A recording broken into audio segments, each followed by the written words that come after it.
여러분 반갑습니다. 정우 박사입니다. 다들 즐거운 주말 보내시고 계십니까? 어, 날씨가 매우 추워졌습니다. 동장군이 오셨는지 기온이 체감 기온은 영하 15도, 20도 가까이 떨어진 것 같은 느낌도 많이 들고요. 또 밖에 나가서 조금만 있으면 귀가 떨어질 것 같아서 오랫동안 밖에 활동도 못하는 그런 날씨로 기온이 대폭 내려갔습니다. 또 남부지방에는 눈이 굉장히 많이 내렸고 지금도 막 내린다라고 하는데 다들 눈길에 안전운행 하시면서 연말 나셨으면 좋을 것 같고요. 기온이 많이 내렸네요. 다들 감기 그 다음에 추위에 건강 유념하셔서 올 한 해 마무리 잘 하셨으면 좋겠습니다.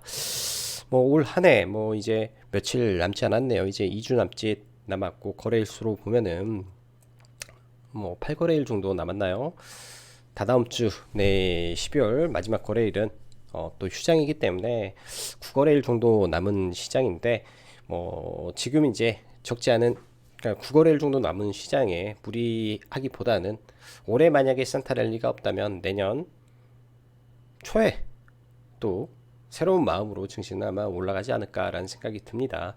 항상 그랬던 것 같아요. 연말에 산타 랠리가 없으면 또 연초에 또 새로운 모멘텀이 부각이 되면서 항상 그렇게 올랐던 것 같고, 과거 저도 이렇게 이제 제가 일지를 썼던 이 책자를 한번 뒤집어 보면서 2015년 말에 느낌은 어땠는지, 그 당시 시장의 흐름은 어땠는지 한번 오늘 시간을 내서 한번 읽어봤었는데, 그때도 참 암울했고 또 미국의 이 양적 긴축과 금리 인상의 시점에 맞물려서 시장이 얼마나 공포스러웠던지 그 당시의 마음과 지금의 느끼는 부분도 상당히 비슷하다라고 생각이 듭니다. 당시에 경제 상황과 지금의 경제 상황은 물론 다르겠지만, 물론 다르겠지만 그때 그 당시 시점에서 느꼈던 공포, 우려감 등이나 지금도 마찬가지죠. 열리지 않은 2023년도 그리고 이미 진행이 되고 있는 경기 침체에 대해서 우리는 얼마나 시장에서 반영을 하고 있는지, 또한 대다수의 사람들이 내년을 바라보는 관점은 경기 침체가 지속적으로 진행이 됨으로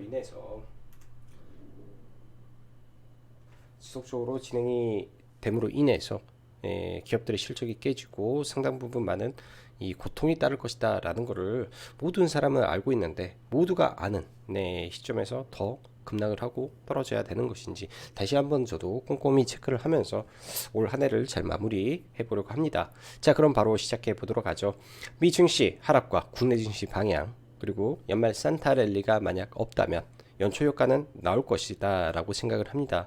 지금은 2015년 말 장소와 비슷한 시장의 모습이 연출되는 것으로 추정할 수 있으며, 하락이 멈춤을 좀 기다리면서 시장 천천히 느긋하게 좀 봐야 될 그런 시장의 모습이지 않나 생각이 드네요. 간밤 미 증시는 또 한번 또 1% 가까운 하락을 좀 보여주었는데요. 일단 장 막판에 낙폭은 좀 축소는 하긴 했지만은 4일 연속 하락이다 보니까 이러한 부담이 금요일 날 국내 증시가 개파락 출발 이후 그래도 낙폭을 줄이고 좀 올라온 부분에서는 약간은 부담감은 있지 않겠냐 정도 생각이 드네요. 그래서 일단은 바닥을 어느 시점에서 좀 잡아가는지 체크를 해보면 좋을 것 같고요. 금요일날 국내 증시 낙폭은 축소를 하였지만 수급적으로는 조금 부족한 모습은 있는데, 그나마 선물 매수가 좀 들어와서 그 집에 올라와 준 거는 그나마 좀 다행스럽게 좀 보고 있습니다. 자, 시장 이어서 보면요. 12월에 저점을 만든 증시가 11월 말까지는 그런대로 잘 달려오다가 12월 첫날 갭상승 이후 지난 금요일까지 지속적으로 우하향을 하면서 쉽지 않은 흐름 연속되고 있습니다. 올 2022년도 사실 얼마 남지 않은 거래일인데 과연 산타랠리는 나올 수 있을지, 산타의 선물이 와줬으면 좋겠으나 시장 환경과 주변 경제 상황이 녹록지만은 않은 상황이 지속되다 보니 우선 큰 기대는 하지 않는 선에서 2023년을 준비하는 마음으로 올 한 해를 마무리해야 되지 않겠느냐 하는 생각이 개인적으로 더 크게 작용하는 것 같네요. 이번 한 주는 물가지표라든지 또한 올해 마지막 FOMC가 파월의 연설이 있었기 때문에 매우 중요한 한 주가 아니었나 생각이 듭니다. 물가의 방향과 더불어 떨어지는 물가 추세에 연준의 의지가 어떻게 작용하는지를 보여주었던 한 주였고, 여기에서 확인할 수 있는 점은 물가가 떨어져도 파월을 필두로 한 연준은 금리 인상 기조에는 변함이 없다. 또한 최종 금리까지는 아직도 갈 길이 멀고 높은 금리를 상당 기간 유지할 가능성이 높다이며 인플레이션 지표의 하락에 시장 참여자들은 더 이상 서프라이즈로 받아들이지 않는다라는 겁니다. 지난번 10월달 CPI가 큰 폭으로 떨어졌을 때 미 증시의 반등폭은 장중 고점인 9%까지 올라갔습니다. 그리고 추가적으로 연 이틀 올라갔죠. 이번에 CPI 발표는 고점을 만들고 그때부터 10월 달에 지속 하락을 보여줬다라는 점이 이번 CPI 발표가 지난번 CPI 발표와 틀린 점이 된다라는 것이고요. 이번에 또 많은 부분에서 확인이 된 거는 그동안 경제 지표가 나쁘게 나올 때마다 연준의 이 긴축 속도 조절이죠. 사실 피봇이라는 말은 지금 시장이 잘못 쓰고 있는 저는 기사라고 생각이 많이 드는 게 피봇은 말 그대로 금리 오르는 것을 꺾어버리는 것을 피봇이라고 하는데 자꾸 금리 인상 속도 조절을 피봇 하는 것 같아서 참 이것도 문제가 있지 않나 생각이 듭니다. 그러한 연준의 속도 조절 기대감으로 작용을 했던 배드이스 굿은 더 이상 배드이스 굿이라고 볼 수가 없습니다. 지금에 나오는 경제 지표는 사실 그 상태 그대로 시장에 악재로 작용하는 배드이스 배드로 작용하는 구간이기 때문에 이런 부분에서 지금 시장이 그러한 경기 침체를 온몸으로 받아들이고 있는 구간이다라고 좀 보여집니다. 일단 4분기 기업들 실적은 많이 깨질 거라고 보여져요. 이게 실적의 이제 깨짐의 시작일 것이고 이렇게 되면 내년도에 각 기업마다 PBR과 퍼가 즉 밸류에이션 재조정이 일어날 건데 이 밸류에이션 재조정이 어디까지 반영을 하느냐 여부가 저는 굉장히 중요할 것 같습니다. 아주 어두운 터널을 지나는 과정 중에 있다라고 보여지고요. 이 말이 이제 시장이 급락한다. 라고 말씀을 드리는 건 아닙니다. 여기서 좀 더 깊게 들어가면 장단기 금리 차의 역전 현상에 대한 부분까지 좀 심도 깊게 봐야 되는데 항상 장단기 채권의 역전 현상 그리고 그 폭이 크면 클수록 그 이후에 나오는 시장의 폭락은 단 한 번도 없었던 적은 없습니다. 대신 이러한 장단기 금리 역전이 되고 있는 과정 중에 폭락을 한 적은 아직까지는 없었다. 라고 보시면 될 것 같고 이게 이제 정상적으로 돌아오면서 시장이 갑자기 피벗하고 막 갑자기 시장에 친화적으로 발언이 나올 때 이 말은 뭐냐 시장이 그만큼 더 심각한 위기를 맞이했을 때 나오는 현상이기 때문에 오히려 그걸 더 주의하는 거지 지금 현 시점에서는 그렇게 주의할 필요는 없겠다라는 생각이 저는 개인적인 판단입니다. 주식시장은 항상 악재든 호재든 선반영하기 때문에 지금의 경기 침체를 얼마나 선반영했는지가 매우 중요한데 일정 부분 선반영했다라는 점에는 저는 동의합니다. 하락의 강도가 어디까지 갈지 예측보다 흐름을 보면서 판단할 수밖에 없겠죠. 왜냐하면 뭐든 상승도 하락도 항상 오버슈팅과 언더슈팅이 존재하며 그 과정에서 나오는 관성의 힘이 중요하기 때문에 그렇기 때문에 여전히 신중한 모드로 시장을 볼 예정이며 연말까지 또 조심해야 될 것으로 생각이 됩니다. 개별 종목 이슈를 떠나 통계적으로 연말 산타 랠리가 없으면 연초 잠시 소강 상태를 보이다가 연초 효과가 증시에 매번 작동하기 마련입니다. 이번에는 아무래도 산타가 나타나지 않을 듯한 느낌이라 연초 효과를 노리며 잘 버텨봐야 될 것 같은데요. 지수가 추가적으로 하락을 하더라도 직전 저점을 붕괴시키기보다는 거기에서 바닥 확인을 하고 재차 반등하는 흐름으로 박스권 형태를 그릴 가능성이 높기 때문에 이 박스 하단을 어디로 만드는지가 지금은 중요한 것 같아요. 매일매일 약간 좀 지수로만 놓고 보면 애매한 줄다리기의 흐름의 모습이 반복이 되다 보니까 이런 부분에서 시장 참여자들이 어려울 수밖에 없겠죠. 추세적인 상승을 보이지 않고 코로나 관련된 이 개별 중국발 이 블랙 테마 위주의 종목군들이 강세를 보이다 보니까 그런 부분에서 참 어렵게 느껴질 수밖에 없을 것 같습니다. 지수가 전체적으로 강하게 올라가줘야 개별 종목이라든지 산업 섹터 모든 전반적인 종목이 일제히 다 상승을 할 텐데 지금 같은 경우에는 아주 소수의 테마, 소수의 산업군만 움직이는 현상이 있어서 이런 부분을 우리가 100% 맞추지 못한다면은 보수적으로 보는 게 맞고요. 그리고 그러한 끝자락에서 관련된 산업 섹터 테마가 올라갈 수 있는 종목을 서서히 눌림목 매수로 접근하는 게 지금은 현명한 방법이라고 생각이 듭니다. 현재 여전히 시장은 중국발 이슈로 올라가고 떨어지고를 반복하고 있습니다. 중국의 이 제로 코로나 완화 정책에 대한 기대감으로 어찌 보면 국내 증시도 같이 반등을 한 것이죠.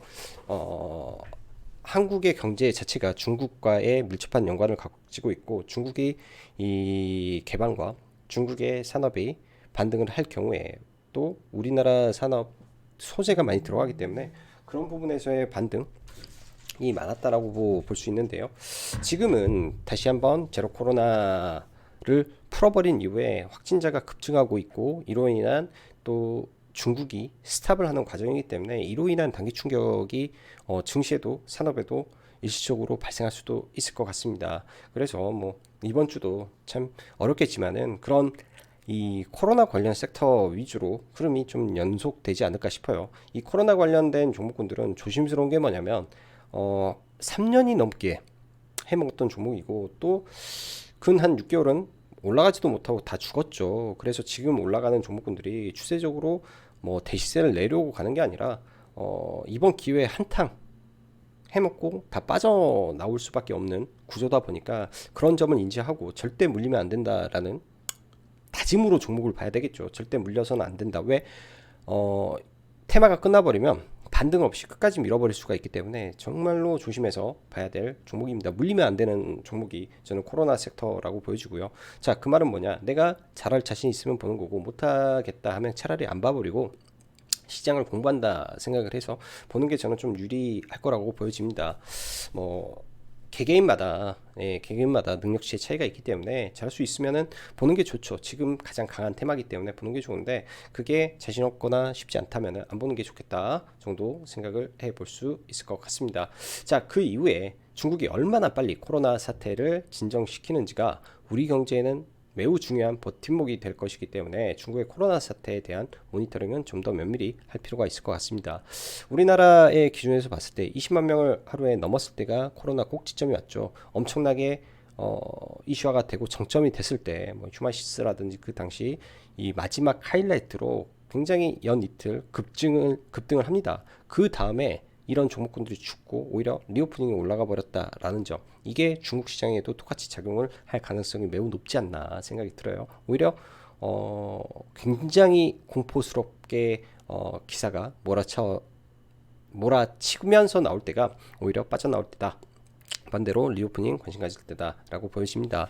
사실 금요일날 국내 리오프닝 관련된 종목군들이 저는 좀 밀릴 줄 알았는데, 이 왕이 부장의 방안에 대한 기대감이 있어서 그런지 오히려 밀리지 않고 좀 움직였는데, 일단 좀 반등을 했기 때문에 밀리는 거 지켜보고 이쪽도 봐야 될 것 같습니다. 자, 마지막으로 정리 한번 하면, 추가적으로 2016년부터 2018년 미국의 금리 인상과 양적 긴축의 시점에서 당시 15년도 말에는 비관론과 함께 그 추가 폭락에 대한 공포가 참 많았던 연말이었던 것 같아요. 2015년도 당시에요. 당시 노트와 제 기록 등을 살펴보면서 드는 생각은, 현재 모든 사람이 생각하는 2023년도 공통된 시장의 예상은 경기 침체와 더불어 버블 붕괴, 즉 부동산 버블 붕괴를 말하는 거고요. 혹은 시장 추가 하락을 예상하는 게 참 많은데, 당시에도 그렇고 지금도 그렇지만 시장은 적응하는 동물이고요. 모두가 아는 악재에 그렇게 쉽게 폭락해서 쇼패팅하는 사람들을 떼돈 벌게 해주는 그런 호락호락한 시장이 아니었던 것 같습니다. 그 당시 느낌을 그냥 제가 느꼈던 바를 그냥 글로 적었기 때문에 그냥 제 경험에서 나오는 내용이다 정도 생각을 해 보시면 좋을 것 같아요. 이 말은 시장은 적응하는 동물이다 라는 거죠. 고금리로 굉장히 지금 고통받고 있고 앞으로도 더 힘든 나날이 지속될 것 같지만은 이런 부분도 분명히 적응을 할 거라고 생각이 듭니다. 시장이 현재 뚜렷한 산업적 호재 뉴스가 잠시 소강 상태 속 2차전지 섹터를 포함한 IT 반도체 등이 힘을 못 쓰는 가운데, 단기적으로 중국 코로나 확산세에 주목하는 한머니가 시장 주도 테마를 담당하고 있고요. 그 중간에 뭐 웹툰 섹터의 순환매, 그리고 5G 섹터의 주간 기준에서 강하게 나왔던 한 주입니다. 중국 코로나 관련해서 아까도 말씀드렸지만 당일 대응 가능하면 당일 단기 매매로 활용하고, 중국에서 정점이나 나오는 시점에는 매우 조심해야 되는 섹터이지 않나 저는 생각이 드네요. 이런 점 잘 참고하시고요. 주말에 보면 대부분 지금 중국 코로나 관련된 이슈가 상당히 많습니다. 뭐 미국도 코로나 재유행에 무료 진단 키트를 배포하고, 중국은 사망자가 폭증을 하면서 이런 이슈들이 이제 금요일날 진단키트 섹터에 좀 강세를 좀 보여주었고요. 주말에 나온 내용 중에서는 이제 해열제를 무료로 배포한다라는 말이 나왔는데, 지난주 금요일날은 미국의 진단키트 무료 배포, 주말에 나온 내용은 중국의 해열제 무료 배포기 때문에 오히려 월요일날 해열제 관련된 종목군들이 좀 움직일 수도 있겠네요. 여기다가 종목군들은 안 적어놨는데 저도 무역 쪽에 이제 업이 하나 있다 보니까 주말에 진단키트 관련해서 국내에서 물량이 풀린 게 굉장히 많더라고요. 30만 개.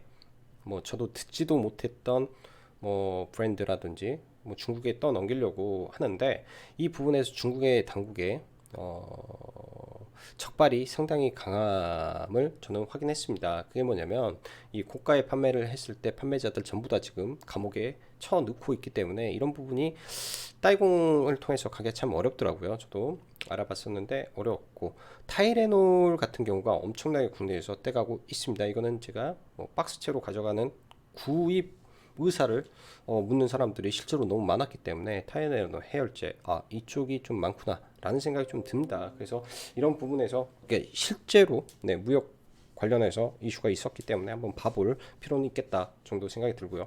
5G 섹터 지난주에도 똑같은 관점을 말했는데 뭐 시장에 특별하게 이 종목군들의 영업이익이라든지 많이 돌아선 부분은 없지만은 기대감이 굉장히 크고 장기 바닥에서 대량 거래가 동시다발적으로 들어와서 실적 반등이 좀 강하게 이루어지고 있다 정도로 생각이 드네요. 주말 사이 나온 기사 중에 내년 1분기 유럽도 원자재법을 시행하는 이슈가 있는데 일단 폐배터리 쪽에 이슈가 강화되고 있다 정도 보면서 좀 봐야 될 것 같습니다. 그 밖에 이제 엔터 미디어 섹터 지속적으로 좀 관심을 가져야 될 것 같고요. CES 섹터도 마찬가지로 봐봐야 되고 사실 너무나 봐볼 수 있는 종목은 많은데 지금 이게 이제 하나의 산업군에 강하게 돈이 들어온 쪽이 없다 보니까 여러 가지를 복합적으로 생각하고 보면서 시장을 바라보시는 전략이 좋을 것 같네요. 여전히 시장 거래대금 보시면 1000억 이상 그래도 금요일 날은 1000억 이상대 16개나 나왔네요. 최근에는 11개, 12개가 일반적이었는데 그나마 좀 거래대금 좀 터지면서 움직였고 아직도 거래대금이 상당히 부족한 가운데 움직이고 있구나. 제한적인 시장의 흐름이구나 라고 생각을 해보고 보면 좋을 것 같습니다.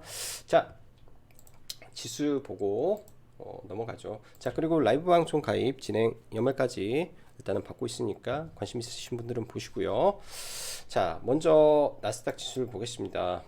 CPI 발표 이게 발표가 나고 나서 급락을 하고 FOMC 때 추가 급락을 했다가 지금 연속으로 3% 빠지고 어제도 마이너스 1%가 추가 빠져서 4일 연속 고점 대비해서 굉장히 많이 떨어졌죠. 주간 기준으로는 한 7% 정도 빠진 것 같은데 고점 대비해서 고점 5%에 저점 2%니까 고점 대비해서 7%가 좀 넘게 거의 8% 가까운 하락을 좀 보여서 여전히 불안불안한 흐름이 있습니다. 일단 당연히 이 저가를 깨는지 지지하는지가 우선적으로 중요한 부분이라고 좀 보여주고요. 이 저점을 아무래도 테슬라의 문제가 미국 뭐 S&P 500과 뭐 나스닥 시장을 테슬라 쪽이 동반으로 지금 끄집어 내리는 모습도 많고요. 가치주 성격의 종목군들도 금요일날 많이 빠졌습니다. 그래서 코스피도 지금 시장의 바락을 쉽게 예단하기는 어렵고요. 반도체 섹터도 마찬가지고요. 이런 부분들 그 다음에 항생 지수 그나마 중국 시장은 좀 잘 버티는데 항생이라든지 중국 증시의 하락 여부 동시에 좀 체크도 해봐야 될 것 같습니다. 가장 지금 문제가 있는 게 테슬라의 주가가 회복을 못하고 있는 점이 가장 좀 마음에 안 들고요. 자동차 섹터 여전히 안 좋고 테슬라가 많이 빠졌는데 지속 빠지고 있죠. 이게 이제 미국 시장의 지수를 지금 끄집어 내리고 있다 라고 봐야 될 것 같습니다. 테슬라가 어디까지 밀리는지 일단 테슬라가 좀 진정이 돼야 미 증시도 조금 반등하는 흐름이 좀 나올 것 같고요. 애플도 마찬가지로 주요 지지선이 이탈이 될 수 있기 때문에 이러한 미국의 빅테크 기업들 다음 주도 이탈 여부를 좀 봐야 될 것 같습니다. 일단은 금요일날 같은 경우는 미국의 선물옵션 동시만기라 만기의 이슈로 인해서 흔들렸을 수 있기 때문에 월요일날 시장 보면서 판단하는 게 조금 더 유연한 판단 전략이라고 좀 보여주고요.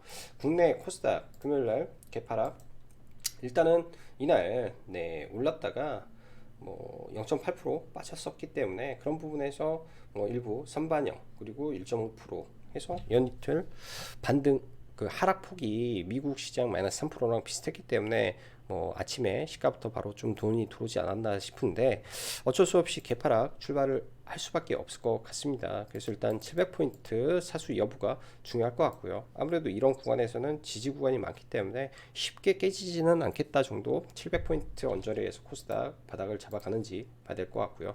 코스피는 60일선에서 일단은 지지를 해줬는데요. 이런 구간이 의미 있는 자리죠. 121선 이평선을 빠르게 회복해서 안착하고 올라가면 좋나, 이런 자리를 맞고 다시 깨면은 코스피도 이런 아래 구간을 한 차례 정도는 확인할 수 있겠다 정도 생각을 하면서, 대형주는 조금 조심하고 중소형주 안에 테마군 쪽으로 관심을 가지고 봐볼 생각입니다. 자, 삼성전자부터 하나하나 좀 봐보면요. 삼성전자는 지수랑 똑같이 좀 버티는데, 삼성전자 같은 경우가 이제 이런 지표로 보면 헤드앤숄더가 나온 자리, 강한 지지 구간 정도 빠지면은 이런 자리에서는 뭐 조금 저는 진입해 봐도 나쁘지 않겠다 정도 생각이 들고요. LG에너지솔루션이 일단 엔벨로프 구간 언저리까지 좀 내려오고 있는데요. 일단 엔벨로프가 꺾여서 내려오기 때문에 이 꺾인 상태에서 급락을 하면서 엔벨로프에 부딪힌다면 한번 봐볼 생각입니다. 의미 있는 구간까지는 많이 내려와 있어서 이 추세대로 볼지 아니면 이 지지와 저항으로 볼지, 아무튼 LG에너지솔루션은 관심을 가지고 좀 봐볼 계획이고요. 삼성 SDI는 조금 더 밀려서 내려오는 거, 지금 기술적 반등하고 있구나 정도 생각이 듭니다. 그 외에 뭐 대형주 단에서는 현재 볼만한 게 거의 없어가지고요. 거의 없어서 포스코홀딩스가 만약에 밀려서 60일까지 내려온다면 본다든지, 이 정도 선만 지금 존재하지 않나 생각이 드네요. 그만큼 대형주 흐름이 그렇게 좋지는 않다 정도 생각이 들고, 대형주 기준에서 이 리오프닝 섹터 한번 보고 가죠. LG생활건강,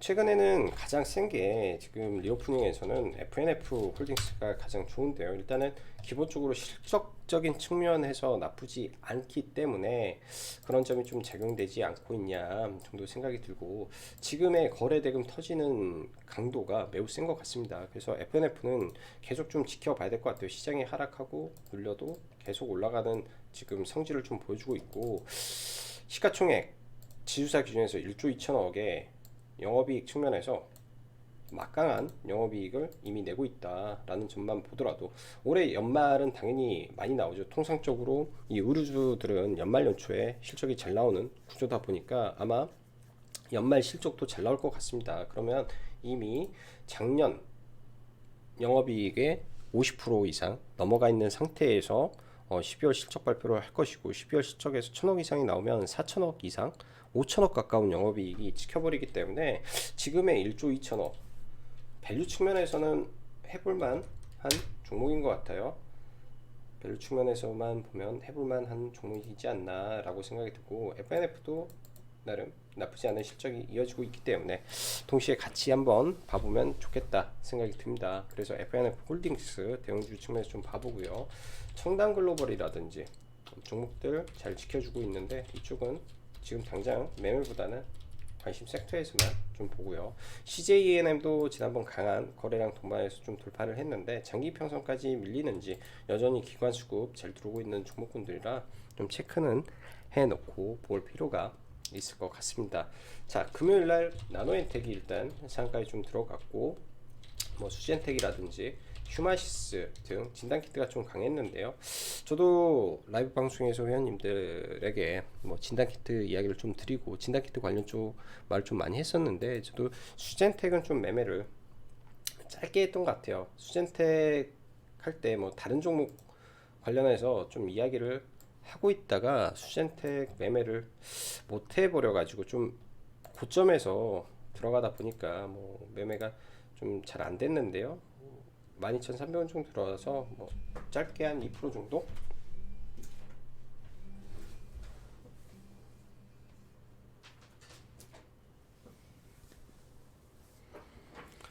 제한적으로 좀 매매를 했고, 뭐 회원님들한테 11,800원 매수 의견 좀 드려놨던 종목인데요. 저는 그 이후에 이제 점심 먹으러 가느라고 뭐 매매는 추가적으로 하지는 않고 네, 마감을 좀 했던 것 같습니다. 그래서 진단 키트 쪽 좀 세게 움직였다 정도 보면 될 것 같고요. 진단 키트 일단 금요일날 같은 경우는 나노엔텍이 강세를 좀 보였는데 사실은 특별하게 기업에 뭐 좋아서 이렇게 오른 것보다도 단기적인 흐름이지 않을까 정도 보여집니다. 과거에 보더라도 이 상가를 가서 그 이후에 강함이 나와도 눌림이 없다라는 거 정도 보시면서 이 종목은 아 그런 특성이 있구나 라는 거 생각해서 좀 봐야 될 것 같네요. 좀 생각해서. 그리고 뭐 휴마시스 정도는 현재 여전히 편의점에서 잘 팔리고 있기 때문에 휴마시스 정도는 월요일날 한번 관심은 가져볼 예정입니다. 과거 해열제 관련된 종목군들 보죠. 화일약품부터 영진약품이 해열제 관련해서 이슈가 좀 붙었던 종목인데 지금 반등하고 좀 많이 밀렸는데 영진약품 여기서 반등하는지 월요일날 해열제 관련해서요. 타이레놀과 비슷한 성분을 가지고 있는 뭐 회사다라는 이슈 움직였던 종목이고 화일약품은 금요일날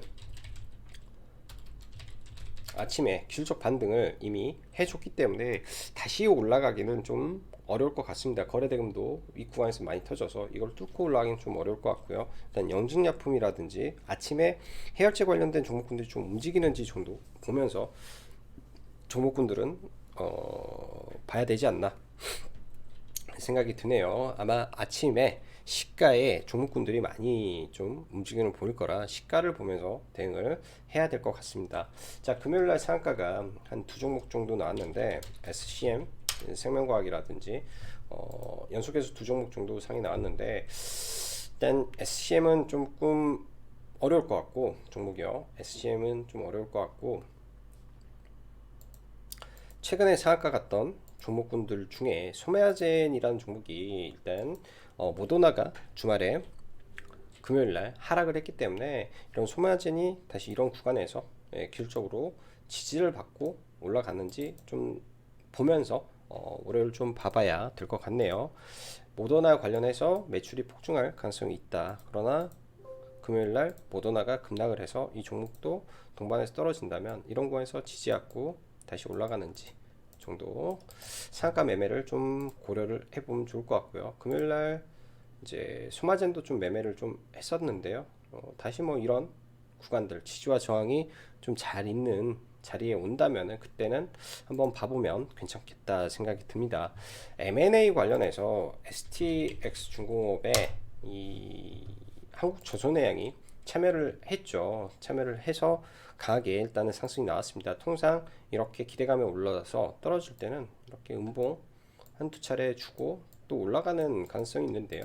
저는 아마 본다면은 이 지지와 저항을 좀 활용해서 관심은 가져볼 가능성은 있을 것 같습니다. 그래서 많이 밀려서 내려온다면 뭐 6,000원 근처나 6,000원 언저리에서 좀 봐보고 싶고요. 자, 한번 금요일날 매수 금요일날은 안 찍히더니 목요일날은 안 찍히더니 찍히네요. 시가 올라갔을 때 상한가 풀리는 거 보고 그 다음에 그 상 잔량이 줄어드는 거 보고 나서 그냥 전량 매도를 좀 했었는데요.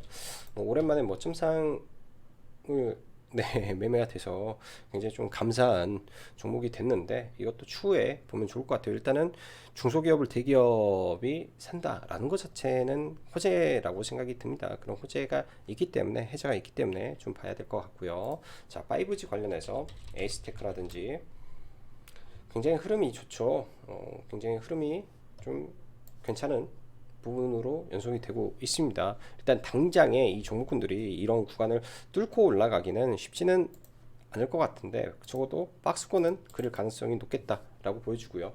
현재 에이스테크가 상승률 흐름으로만 보면 가장 좋은 모습이고 에이스테크 그 다음에 솔리드라는 종목이 좀 있어요. 솔리드도 실적적인 측면에서 지금 우상향을 하고 있기 때문에 실적으로 갈 수 있는 종목이라 이런 종목이 뭐 21선까지 눌린다면 21선까지 눌리는 흐름을 보여준다면 그때는 같이 체크를 해놓고 보면 좋을 것 같습니다. HFR 등등 종목도 봐야 될 것 같고요. 자, 최근에 보면은 이 네옴시티라든지 종목군들이 뭐 전혀 반등은 좀 못해주고 있는데요. 웰크론 한텍 같은 경우에는 이제 수처리로 강한 상승을 보여주었죠. 제가 원하는 구간까지는 거의 지금 내려와 있는 상태여서 거의 지금 거의 내려와 있는 상태라 여기서 추가 하락을 한다면, 추가 하락을 한다면 이런 구간에서는 일단은 관심은 가지고 좀 째려볼 생각입니다. 더 이상 하락이 멈추는 구간이 온다면은 좀 봐야 될 것 같고요. 단순하게 이렇게 지지받았다 해서 들어가는 건 아니고 어느 정도 횡보하는 모습이 보여준다면 들어가기 위해서 좀 보고 있고요. 코오롱 글로벌은 증자 개별적인 회사의 이 이벤트가 있기 때문에 보기는 좀 어려운 것 같아요. 주식이 이제 묶여버리기 때문에 보기가 좀 어려울 것 같고, 한미글로벌은 대주주 매도가 좀 나왔었는데 본다면은 한미글로벌도 이렇게 강력하게 돌파하고 지지가 나왔던 구간까지 내려온다면 이 자리가 25,000원이겠죠. 혹은 더 아래에서 볼 수도 있고요. 굉장히 많이 올라온 종목은 굉장히 많이 떨어져야 기술적 반등이 일반적으로 나옵니다. 굉장히 많이 떨어져야 내려오고, 내년도쯤에 돼서 다시 연말 연초 되면은 이 네옴시티 관련된 수주 이슈가 다시 부각이 될 가능성이 있어 보이네요. 그래서 그때 봐볼 생각이고요. 금요일 날은 인디에프라는 종목이 갑자기 쌍용건설 이슈를 재건에 좀 붙이면서 급등을 해서 좀 중간에 좀 따라 붙여서 좀 짧게 짧게 이 정도면 몇 프로지? 짧게 좀 뛰고 나왔던 것 같습니다. 조금 불안불안하게 좀 올라와서 짧게 좀 뛰고 나온 것 같은데요. 아무튼 강한 흐름은 있었다 정도 생각이 들고, 강한 흐름은 좀 있다 생각이 들고요. 그래서 이쪽 종목군들 기술적 반등 흐름이 이제 머지 않았지 않나 생각이 좀 드는 부분이라 체크하시면서 보면 좋을 것 같네요. 그 밖에 이제 이 CS 관련해서 뉴프렉스라든지, 뉴프렉스나 이쪽은 워낙 잘 버티고 있어서 매수가 좀 쉽지는 않은 것 같고, 나머지 맥스트나 자이언트 스텝도 바로 한 번에 사기보다는 조금씩 분할로 접근하기에는 지금 무난한 흐름인 것 같습니다. 그리고 변압기 섹터는 많이 밀리면 다시 한번 봐야 될 것 같고요. 성일 하이텍이라든지 이런 폐배터리 쪽, 그 다음에 로봇 섹터 이쪽도 관심은 가지고 봐야 될 것 같습니다. 제가 보면 지금 종목군들이 중구난방으로 지금 말이 나오고 있죠. 그 말은 뭐냐, 그만큼 시장의 중심 테마가 많이 약하다라는 거를 방증합니다. 말 그대로 잡주 시장이 좀 연속이 되고 있는 것 같아요. 잡주들, 실리콘투도 말 그대로 잡주죠. 위아래로 막 좀 변동성도 심하고요. 돌파로 들어가서 심하고, 저도 금요일 날은 손절을 한 종목을 조금 깊게 손절을 하나 했었는데요. 버키 스튜디오는 요 며칠 물량 좀 모으다가 제 개인적인 이 판단이 좀 잘못돼서 이 종목은 하나 손절을 하고 이렇게 금요일날 마무리를 쳤던 것 같습니다. 아무튼 남은 올 한 해 마무리 잘 하시고요. 마무리 잘 하시고, 오늘도 영상 시청해 주셔서 감사합니다. 여기까지 정국박사였습니다.